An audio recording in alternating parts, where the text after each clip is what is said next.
dicek fisiknya ya, secara fisiknya. ya, Jadi kertasnya, tunjukkan, ya, tulisannya. ditunjukkan fisiknya. Kalau memang tidak ingin menunjukkan fisiknya, paling enggak, maaf ya, paling enggak sebagai UGM itu ya memperlihatkan tahun sekian lulusannya nih, nama-namanya siapa gitu. Jadi kan kita enak gitu loh.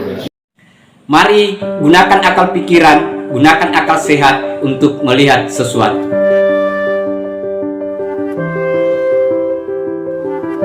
Assalamualaikum warahmatullahi wabarakatuh. Salam sejahtera untuk kita semua, salam demokrasi dan salam pluralisme. Oke, jumpa lagi di Sahabat Rahmat Channel. Nah, ini sahabat-sahabat masih sekaitan dengan si Sugiknur dan Bambantri. Tapi ini ada orang yang sesat jalan sahabat-sahabat, yaitu ada rombongan atau dari UI Watch ya. Nah, itu datang menghadiri di persidangan dan mengeluarkan pernyataan-pernyataan yang kayaknya dia tidak paham kasusnya. Dia hanya mendengarkan dari apa yang disampaikan oleh para pengacara si Sugiknur ini. Di antaranya bahwa mereka menganggap bahwa yang dipersoalkan itu adalah ijazah UGM atau S1-nya, yang harus dia tahu bahwa yang ada itu adalah sekaitan dengan ijazah SD, SMP, dan SMA. Nah, disitulah bukti kekeliruannya sahabat-sahabat. Nah, untuk lebih lengkapnya sahabat-sahabat, mari kita dengarkan dan simak apa yang disampaikan oleh UI Watch ya, yang hadir di persidangan itu. Untuk itu mari kita lihat videonya. Tidak merasa diperdaya. Ya, kalau kita melihat memang ada beberapa media itu yang pernah mewawancarai dari UGM ya, mungkin rektor atau sebagainya. Tapi kenapa dia menunjukkan bahwa ijazah Jokowi juga ada, tetapi itu hanya sebuah omongan saja tanpa ada bukti fisik. Seharusnya kalau menunjukkan ke media itu sekalian bahwa orang itu atau masyarakat itu nggak bertanya-tanya tentang ini tuh hanya isu. Nah, ini loh aslinya kan cuma itu, simpel itu. Tetapi pada faktanya sampai saat ini masyarakat itu kan masih bertanya-tanya, dan tidak ada salahnya ketika masyarakat tuh menilai ijazah itu palsu karena aslinya belum ditunjukkan. Nah, itu seperti apa itu? Ya, jadi kan ada keinginan untuk menimbulkan kegaduhan yang berkesinambungan. Ya, betul. Ya, sampai sekarang belum tuntas. Gaduhnya itu mulai dari level level dari masyarakat awam sampai yang berpendidikan sampai para ahli hukum. Ya kan, dan seterusnya. Satu. Yang kedua, jadi kan ini banyak pihak ya, banyak pihak yang gaduh dan kemudian ingin memberikan penjelasan, berusaha memberikan penjelasan. Padahal dengan memperlihatkan ijazah itu ngambilnya mungkin cuma 10 menit kalau kita punya. Sesimpel itu padahal ya. Tapi kok bertele-tele gitu ya. Jadi bukan apa ya, kalau kita punya tuh 10 menit sudah diambil. Ijazah itu identitas menunjukkan bahwa kita pernah belajar. Iya, betul. Iya. Nah, itu kan sebagai bekal untuk wali kota, untuk dan seterusnya ya, tadi. administrasi gitu. tadi ya. Gitu. Itu gampang kan? Iya. Ya, tapi justru malah sebaliknya, Bu. Di dalam JPU ini mendatangkan beberapa saksi, justru yang dituduh bikin gaduh itu yang terdakwa ini. Padahal pada faktanya terdakwa ini kan melaporkan atas dugaan ijazah palsu. Harusnya itu kan dikonter oleh ya tadi ijazah adanya ijazah asli. Cuma itu sesimpel itu. Tetapi malah larut-larut hingga datangkan sampai 23 saksi dan tidak ada sama sekali yang melihat ijazah asli. Apakah itu nanti bisa dijatuhkan hukum? Secara perspektif hukum itu bagaimana itu nanti? Itu bidang hukum beda. Secara kalau pandangan ibu, kalau pandangan ibu bagaimana? Yang itu belum jelas atau belum terbukti bersalah, tetapi sudah dihukumkan.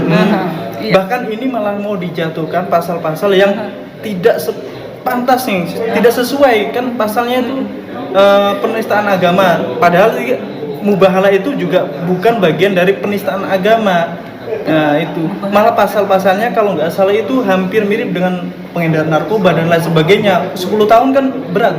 Itu bagaimana itu? Bukan berat lagi, ya sangat berat. Ya, artinya ya tadi ya yang silakan. Kalau menurut saya ya. kalau sidang itu akan menjatuhkan hukuman kepada Gus Nur, kepada Babang Tri gitu loh. Seharusnya itu buktinya dulu yang dikeluarkan gitu loh. Kalau buktinya itu ijazah palsunya itu memang benar-benar apa itu palsu atau enggak, yang penting sudah dibuktikan gitu. Tapi kalau seandainya Gus Nur dan Babang Tri itu sudah menjalani hukuman sebegitu lamanya, menjalani persidangan begitu lamanya, terus sudah begitu sampai dihukum nanti katanya 10 tahun, sudah istilah kata sudah merugikan 2 orang tersebut ya. Betul. Seharusnya itu ijazah palsunya, mau ijazah maksudnya keberadaan ijazah itu harus ditunjukkan ada atau tidak, benar atau tidak. Kalau memang ijazahnya dicek secara fisiknya ya, secara Bu, ya. fisiknya, Secara jadi kertasnya, tunjukkan, ya, tulisannya. ditunjukkan fisiknya. Kalau memang tidak ingin menunjukkan fisiknya, paling enggak, maaf ya, paling enggak sebagai UGM itu ya memperlihatkan tahun sekian lulusannya nih, nama-namanya siapa gitu. Jadi kan kita enak gitu loh. Ya, oh berarti juga bagus loh untuk Pak Jokowi ya. Jadi selama ini kita bertanya-tanya, oh ijazahnya palsu segala macam gitu ya. Tapi dengan adanya ijazah yang ditunjukkan itu, kita tuh jadi tahu kalau Pak Jokowi itu ternyata ijazahnya tuh ada loh, asli loh. Itu akan membuat dasar-dasar yang sekarang itu berkembang di luaran itu patah, gitu loh. Paling enggak sudah ada ijazah itu sudah menjawab gitu loh. Kalau dari awal sudah ditunjukkan, tapi kan sampai saat ini kita tidak pernah dikasih tahu fisiknya tuh ijazah tuh kayak apa. Jadi kita walaupun Gus Dur itu nanti sudah bebas 10 tahun kemudian umpamanya dia dukung, tetap aja kita bertanya-tanya. Jadi legacy buruk gitu ya Bu ya, bagi masyarakat, gitu. bagi negara seharusnya, kita. Pernah dipimpin presiden yang ijazahnya belum pasti dan mungkin bisa dikatakan palsu gitu ya. Juga persidangan ini artinya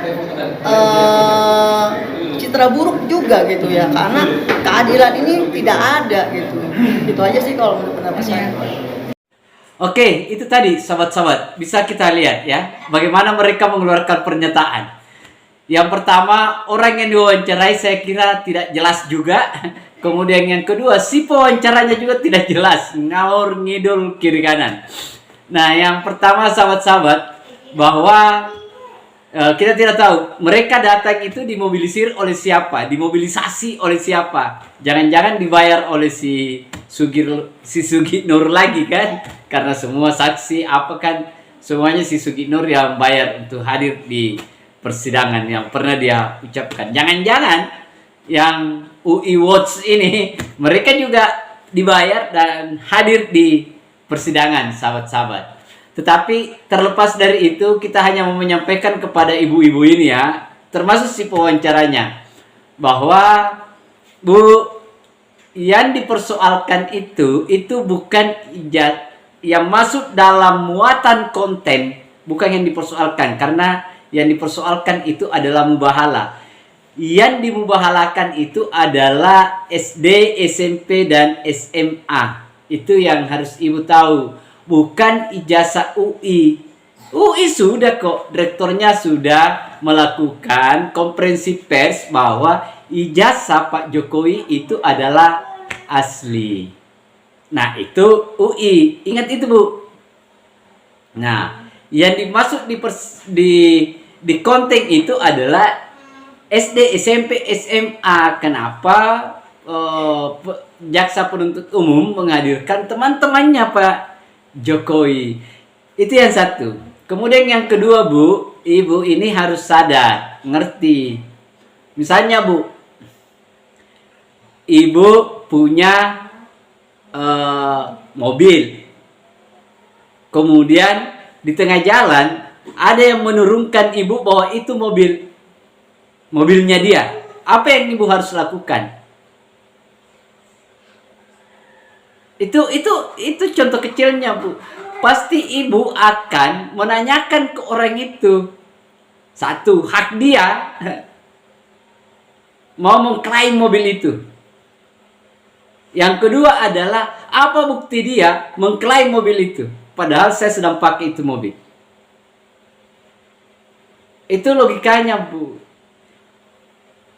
Nah, kayaknya ibu ini ya begitulah. Saya tidak tahu dia dapat provokasi dari mana, dia dapat atau jangan-jangan tanda kutip ya dibayar datang ke persidangan. Ibu, tidak usahlah ibu terlalu sibuk ngurusi hal-hal yang seperti itu.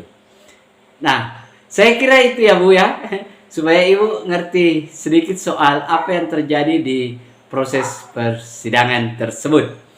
Nah, saya kira itu akhir kata dari saya. Terima kasih banyak. Wassalamualaikum warahmatullahi wabarakatuh. Salam demokrasi, salam pluralisme, NKRI harga mati.